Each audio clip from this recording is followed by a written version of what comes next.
dear beloved, Boss Mike, Cervera.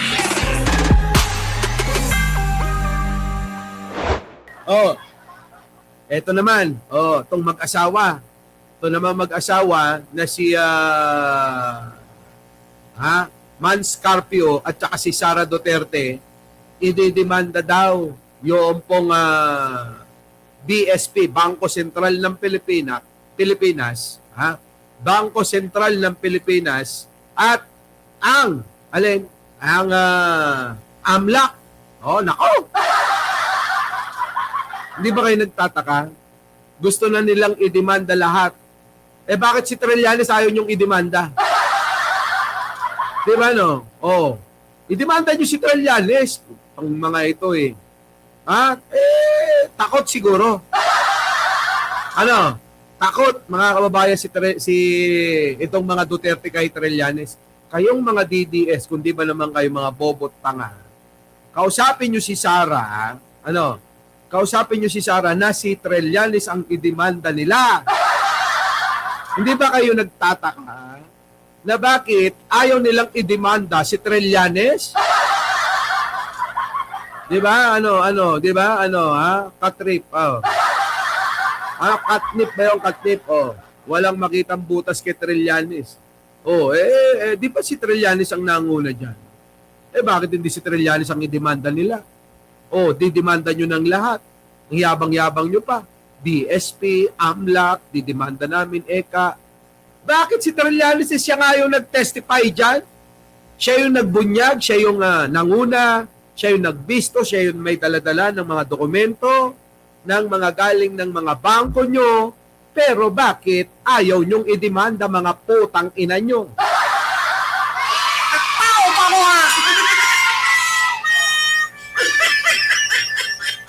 Kaya itong mga DDS, mga kababayan, alam nyo, tamang-tama yung napanood ko.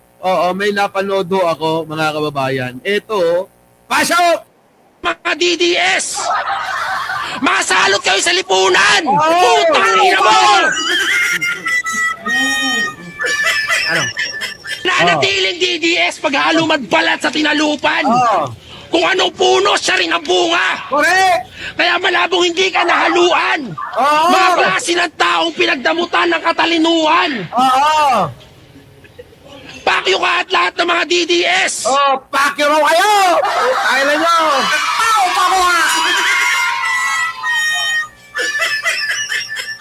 Ayan na! Hindi na lang ako nagsasabi ng mga putang ina nyo! Diba? Marami na ako nai-impluwensya, no? Murahin ang mga bobong mga DDS.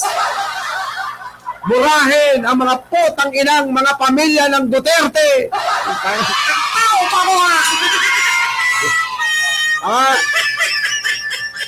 Alam nyo mga kababayan, dumadami na yung mga nahahawa. Marami na tayong nai-impluwensyahan. Oo.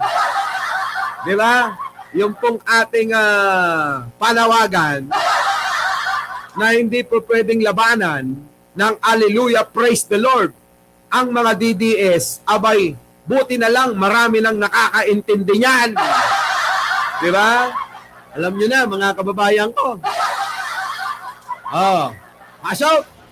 Masalot kayo sa lipunan! Isa pa! Pakilahat ng DDS! Tangina nyo! Tangki na nyo! Lang. Di ba? Isa pa raw. May request pa, isa pa. Bana! Pakyo ka at lahat ng mga DDS! Masalot kayo sa lipunan! Putang ina mo! Nanatiling DDS paghalo magbalat sa tinalupan. Kung anong puno, siya rin ang bunga. Kaya malabong hindi ka nahaluan. Mga klase ng taong pinagdamutan ng katalinuhan. Mga putang ina nyo!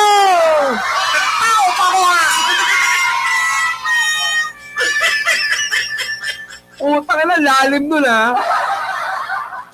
Kayong mga DDS, kayo daw yung mga taong pinagdamutan ng katalinuhan. Pinagdamutan. Alam nyo ba ibig sabihin ng pinagdamutan? Mga bobo raw kayo. Ganon.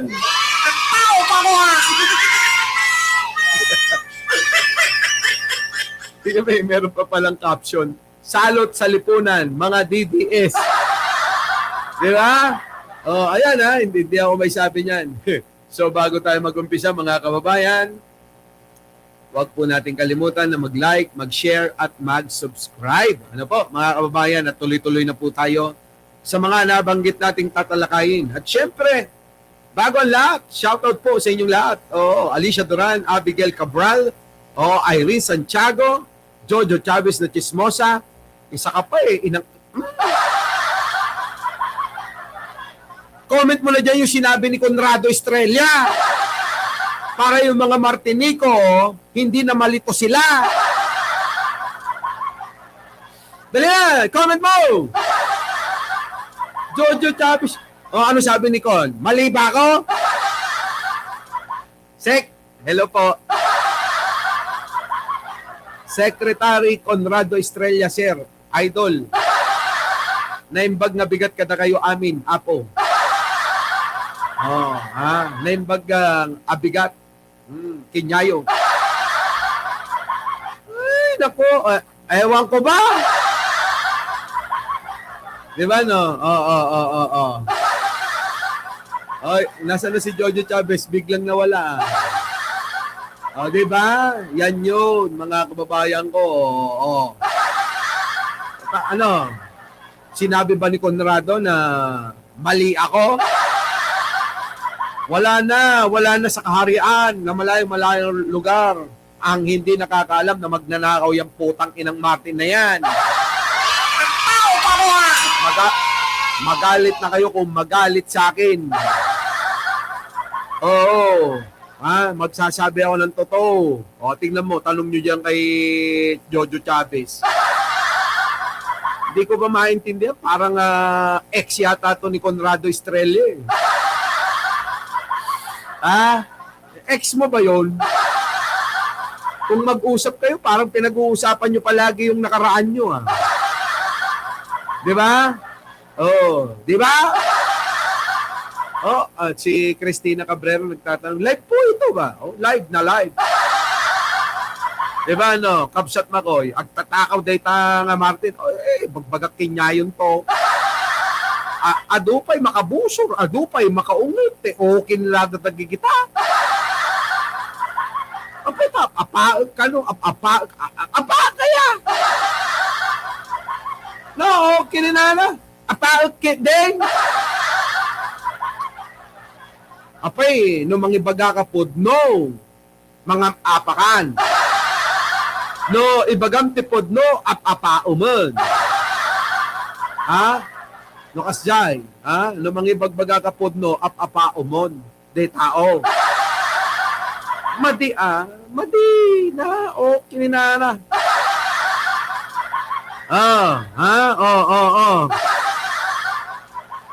So anyways, mga kababayan, ang sinasabi ko, hindi porke sinasabi natin yung totoo nang aaway na tao.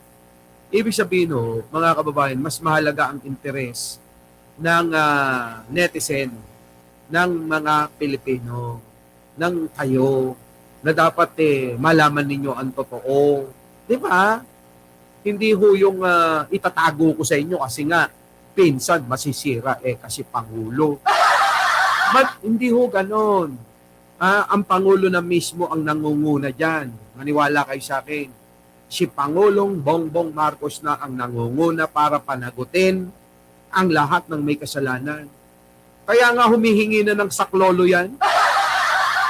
Ano sabi? Insan, tulungan na Insan, tulungan mo na ako. Ang Pangulong Bongbong hindi ganun No one is above the law. Doon tayo sa batas. Pag nagkasala ka. No, nagtakaw ka, kat nagtakaw ka Di ba? Panagutan mo yan. Ito naman itong si Martin, putang ina mo rin. magnanakaw ka tapos dadamay mo si presidente. Mabibisto ka, tapos anong gagawin mo, Martin Romualdez? Idadamay mo si presidente sa problema na yan? Di ba? O, kayo, gusto nyo yon? Gusto nyo? O, nagnakaw tong putang inang Martin, tapos siya nagpakasarap, siya lumamon ng maraming kabyar, siya nagmaneho ng mga bagong Ferrari, siya nagpaandar ng mga helicopter, sumakay sa mga jet, sa mga private jet, at tumira sa napakaragyang mga bahay. Tapos pagdating ng problema, kasama si Manong Bongbong natin. Sige nga. O, sinong hindi maiinis? Kayo naman, o. Kayo lang naiinis sa akin. O, kayo lang naiinis sa akin, sa totoo lang. Sabi sa akin naman, wala na akong pakialam, mainis kayo. Oo, wala akong pakialam. Sabi ko nga, di ba, nananawagan na ako, mag-unsubscribe na kayo kapag ayaw nyo na sinasabi ko. Ayaw nyo kasing, ayaw nyo tanggapin ang katotohanan. Ayaw nyo ebidensya. Oo, kininayo. Di ba? Puro kayo, ebidensya. Nasaan ang ebidensya? Mga putang ina nyo. Lantaran na nga ang ebidensya. Kung ahas yan at sawa, cobra, pinulaputan na kayong lahat ng mga yan. Yung mga hinahanap yung mga ebidensya, tinuklaw na yung mga nguso nyo. Tinuklaw na yung mga mata nyo. Pumasok na sa mga malalaking tenga nyo. Pumasok na rin sa mga malalaking butas ng ilong nyo. Diba? Ewan ko ba? Yung iba nagme-message pa. Oo. DDS ka na, gumaganon pa. Yung iba galit na galit, nagmumura pa. Putang ina mo, ganyan. Lumabas na totoong kulay mo, DDS ka talaga. Deserve ko ba yon? Deserve ba ng isang tao na nagsasabi ng katotohanan? Deserve ko ba yon? Kung maging honest ako sa inyo? Di ba? Yan ang problema sa mga Pilipinong mga bobo. Sabi nga kanina, kayo ay pinagdamutan ng talino. Kulang kayo sa katalinuhan. Pinagdamutan kayo. Di ba? Yun lang naman yan eh. Masama ba? Kung sinasabi ko nga, kaya ako nandito, Kaya ako nandito para kay Pangulong Bongbong Marcos. Gusto ko na nga matapos yung termino para makapagpahinga na ako. Diba? Magne-negosyo na lang ako, mag-a-around the world na lang ako, at doon tayo magkita-kita, magbablog ako, hindi na politika. Ang gulo-gulo rito sinisisi ko nga yung kaibigan ko Sabi ko sa kaibigan ko, ikaw may kasalanan dito binalik-balik mo pa ako Ayoko na nga Alam niyo sabi, sorry na. Sorry na talaga. Diba? Anong problema kung ayaw ko nga magpabayad kay Martin Romualdez? Paano ko maaatim yun? Paano ko maaatim na ipagtanggol si Martin kapalit ng kwarta? Ito na, may kwento nga ako sa inyo Bago tayo magtuloy-tuloy, may kikwento ako sa inyo. Kagabi, meron pang dalawa na DDS vlogger tumatawag sa akin. Sabi, Boss Mike, viral ka. Viral saan?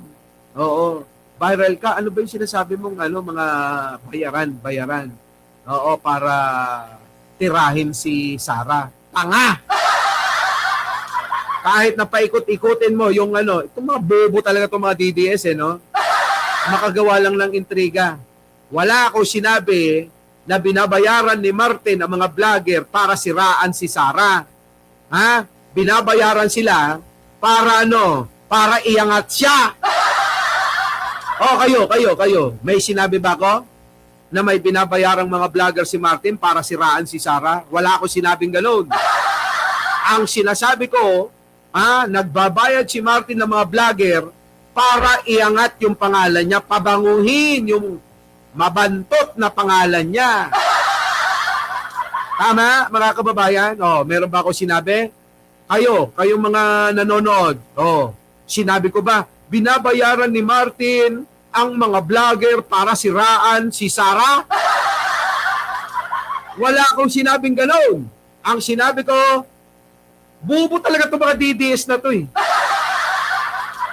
Ang sinabi ko ay nagbabayad si Martin ng mga vlogger para pabanguhin ang pangalan ni Martin. Tanga talaga itong mga ito eh. Alam nyo, kasi gusto nilang palabasin na ganon. Kaya sinisiraan si Sara kasi may bayad. Bobo kayo. Oo. Kahit wala akong bayad, mumurahin ko yung mga putang inang mga Duterte na yan. Diba? Kahit walang bayad. Gusto nyo araw-araw, mayat-maya pa eh. Durog na nga yung mga DDS sa reels ko eh. Diba? Galit na galit yung mga DDS sa reels ko. Hoy, mamatay ka na sana. Unggoy. Mauuna si Digong na mamamatay sa akin. Lalo na doon sa bagong-bago kong mga kababayan, bagong-bago kong reels. Sabi ko, si Baste, di ba? Tsaka si Sara. Panay sumbat. Pinalibing ng tatay ko yung tatay mo. Di ba? Yung tatay mo, pinalibing ng tatay ko. Meron pa kasunod yun. Nagmura pa ng putang ina mo. Di ba? Ay sabi ko naman, huwag kayong mag-alala, mga bobo kayo. Galit na galit eh, no? Pag namatay si Digong, ipapalibing ni Pangulong Bongbong para quits na tayo.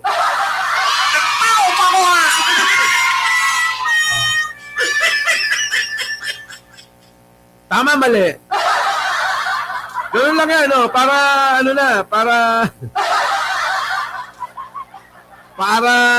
alam nyo yon,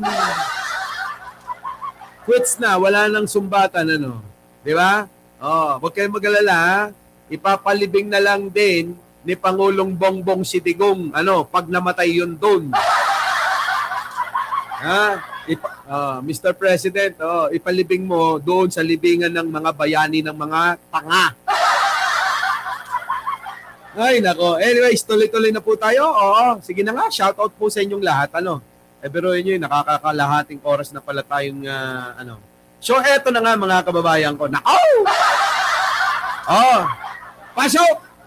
Asawa ni Vice President Sara Duterte na si Attorney Manasseh Carpio ang ilang opisyal dahil sa pagsisiwalat ng bank records nilang mag-asawa sa hearing ng impeachment case laban sa Vice Presidente.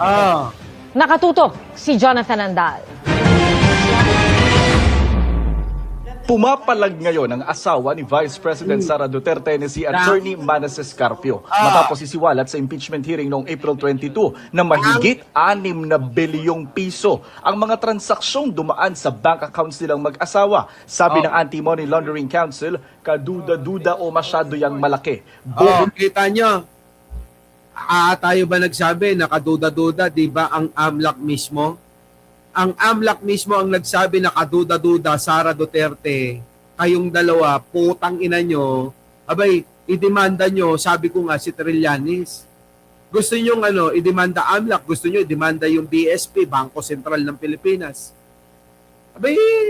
Nakakapagtakan. Kinakalimutan nyo yung nangunguna. Yung nangunguna na may dala na mga dokumento para kayo i-expose sa sambayan ng Pilipino. Ayaw nyo patulan, tagal-tagal na yan. Di ba kayo nagtataka? Ay Chang, sinasa na si Arnold Lopez. Di ba? Evangeline Camilosa, Marian Tomas, Oli Magapagan, LB, Salve, di ba? R2R. Di ba? Ipapalibing na din si Digong. Bukas na bukas daw. Di ba Pamela Tamura? Lydia Ariola. Ang nakakapagtaka, mga kababayan ko, ulitin ko, gusto na nilang idemanda lahat maliban kay Sunny Trillanes na siyang nangunguna, na matagal na nagsasabi na yaang isiniwalat sa pagdinig sa kamera, inulit lang ng AMLAC at saka ng BSP. Bakit kaya? Kayong mga didis, di ba kayo nagtataka? Kayo, puro lang kayo mga salita. Pero yung mga hinahangaan nyo, bakit walang ginagawa labang kay Trillanes? Kung hindi pala totoo, kung pala'y mali, kung pala'y fake news, itong si Trillanes, mga kababayan, bakit nga? Di ba? Nakakapagtaka Nakakapagtaka, hindi nila demanda. Ito pa mga kababayan, magtataka kayo sa sasabihin ko, baka nasabi ko na to. Naging presidente na yung tatay ni Sara Duterte na mamamatay tao. Yung tatay niya, napakitang tao na galit sa droga pero yumaman dahil sa kita sa droga, dahil kickback sa binibigay na parte galing sa pinagbintahan na droga, walang iba kundi si matandang Duterte.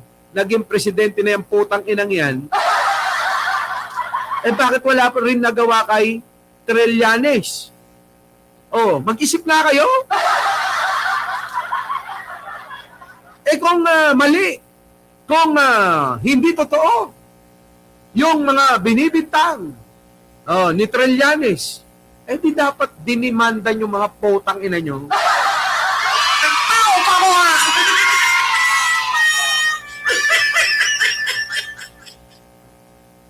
Nakawa nyo? Wala nang easy ngayon. Nadadagdagan yung kalaban natin Ano ba yung nadagdag, Boss Mike? Yung mga bobo at tangang mga DDS. Ano pa? Yung mga bobo at tangaring mga Martinico. Kita nyo, dalawa na ang kalaban ko. Buti na lang may mga naniniwala sa atin, mga kababayan. Tingnan nyo si Jake Magnus, si Sangkay Janjan, Munting Tinig, si Chris Ulo, takot lang yun natatakot baka daw i-unsubscribe nyo ako kasi wala akong pakialam dyan. Mag-subscribe kayo, mag-unsubscribe kayo. Huwag nyo akong panoorin nyo ko. Walang problema. Diba? Kahit nga 3, 4, 5 lang tayo rito Diba? Pagka ganun, titigil na ako, tapos mag-conference na lang tayo sa GC. Doon na lang tayo magchismisan, Di ba? Hanggat lumalagpas ng 100 yung nanonood sa atin, mahirap mag-usap sa GC niyan. Di ba, no? Tama, doon tayo sa katotohanan.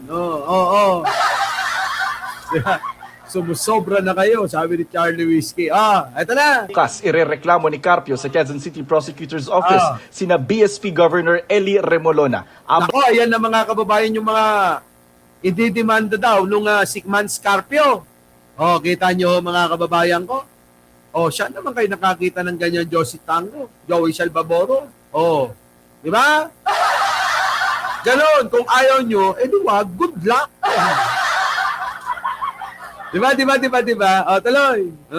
Executive Director Ronel Buenaventura at House Justice Committee members dahil sa anyay paglabag sa Anti-Money Laundering Act, Bank Secrecy Law at Data Privacy Act. Nagsabwatan anya ang mga ito para illegal na isiwalat ang mga classified confidential banking record nilang mag-asawa. Absolute at walang exception anya ang pagbabawal sa paglalabas ng bank records na nakuha ng AMLAC. Buwelta ni Congresswoman. Tignan nyo mga kababayan ko. Tignan nyo. Isipin nyo maigi talinuhan nyo alam ko naman yung mga loyalista matatalino.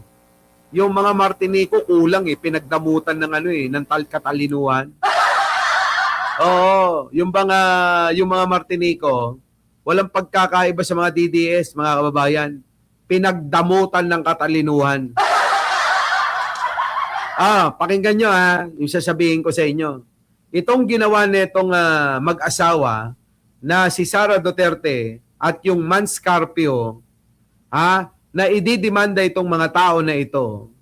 At ang reklamo ay ibinunyag daw yung pong mga laman ng kanilang mga bangko, nilabag daw nila ang bank secrecy law.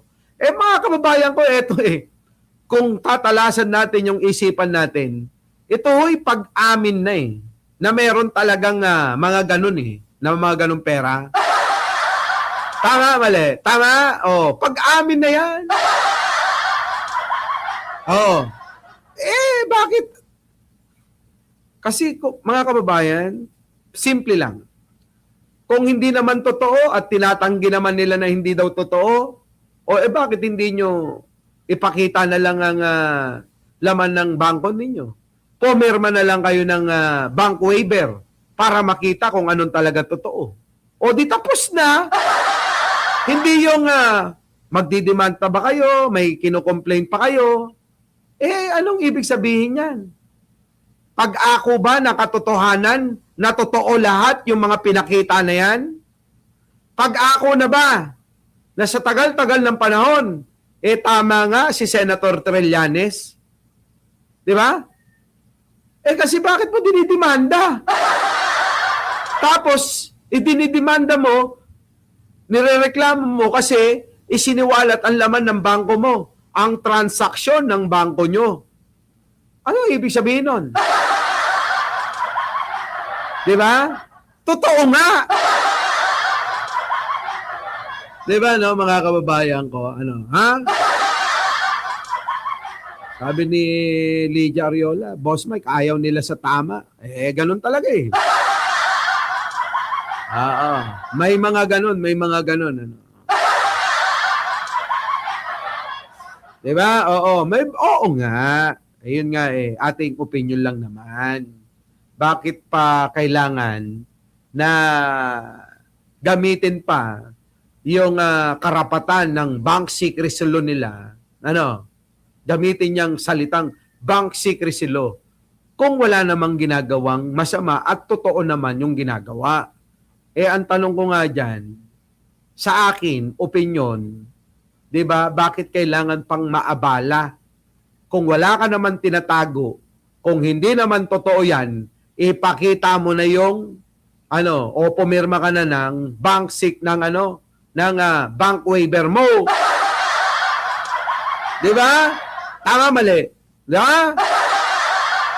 Gusto pa nila, demanda, di ba? Mahabang proseso pa. Karapatan nila magdemanda, pero mahabang proseso pa. Tama? Pero kung ang gusto lang naman natin katotohanan, kaliwanagan sa maraming tao, hindi ba natin kailangan isakripisyo yung karapatan na sinasabi nila? Parang ako, may karapatan ako. May karapatan ako magdemanda at mag-complain, humingi ng danyos. Mahabang proseso yan. Ang hinihingi naman para sa kaliwanagan ng nakakarami. Di ba? Ngayon, kung ganon, bilang ako naman gusto ko rin ng katotohanan at para matigil na ang agam-agam at kawalang tiwala at pagdududa ng sambayanan, isasakripisyo ko na yung aking karapatan kung mayroon man yun. Yung karapatan ko na dapat hindi nabubunyag yung aking mga bangko, ganon. Di ba? Unahin ang alin. Sabi nga nila, bilang isang lingkod bayan, ang inuuna dapat ay yung karapatan, yung interes ng mamamayan. Gayon. Ewan ko kung nagigets nyo ko ano.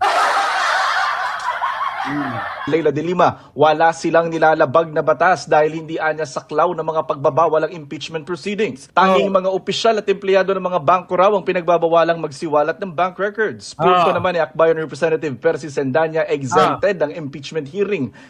Yan mga kababayan, kita nyo? Sabi naman ni Ka-Percy, nagkakapaling-paling na nga mukha ni Ray. Malinaw pa sa tanghali, malinaw pa sa tanghaling tapat. Di ba? May exception daw ang impeachment diyan. Sa coverage daw ng Bank Secrecy Law kasi nga impeachment trial are. Sa saklaw ng Bank Secrecy Law at Anti-Money Laundering Act, imbes na magaksayaan niya ng papel at oras sa pagsasampa ng reklamo, paharapin na lang daw ang bise sa April 29 hearing at doon magpaliwanag. Yan naman pala. Ilang tulog na lang, Sara. Kaysa nagdidemanda kayo, mga putang ina nyo, pumunta na lang kayo doon, ipaliwanag nyo ron. Hindi nga kayo pumupunta eh. Ano ba ginagawa ninyo? Di ba no, mga kababayan? Tama naman eh. Meron din sinasabi, nakatwiran ang alin? Ang mga kinatawan sa Kongreso na hindi kasakop ng sinasabi nyong batas ang ginagawa naming pagdinig dito. Di ba? Di ba? Parehas may katwiran eh. Anong ano rito? Hindi sila magbibigayan. Di ipasok natin yung sinasabi ko. Kalimutan mo na yan, man, Scarpio. May sakong tokeninam. Sara Duterte, kalimutan nyo muna yan. Isipin nyo muna ang interes ng bayan. Kung talagang wala kayong tinatago, kung talagang wala kayong ginagawang masama, di hayaan na nating makita natin yung laman yan. Kung ayaw mo naman, sabihin mo. Pag may na-discovering billion-billion dyan payag na ako. Sabihin mo, sa totoo lang kay Mike Cervera yan. Nako, aaminin ko yan. Di ba? Pag sinabi ni Sara, sa totoo lang po, hindi po akin yan. Ang nagmamay-ari ho niyan, vlogger. Vlogger na nagngangalang Mike Cervera kahit itanong nyo sa kanya. Pag sinabi mong ganun, amin kagad ako. Yes, Your Honor, akin po yan. Diba? Tapos, bilyon-bilyon yun, hati-hati na tayo. Diba? Hati-hati na tayo. Bigay ni Mike billions. Nako, ewan ko sila, mga kababayan ko. Kita nyo imbis na, ewan ko ba? Eto pa. Meron pang isa. Tingnan nyo mga ginagawa nila ngayon. Ayan mga kababayan. Eto na.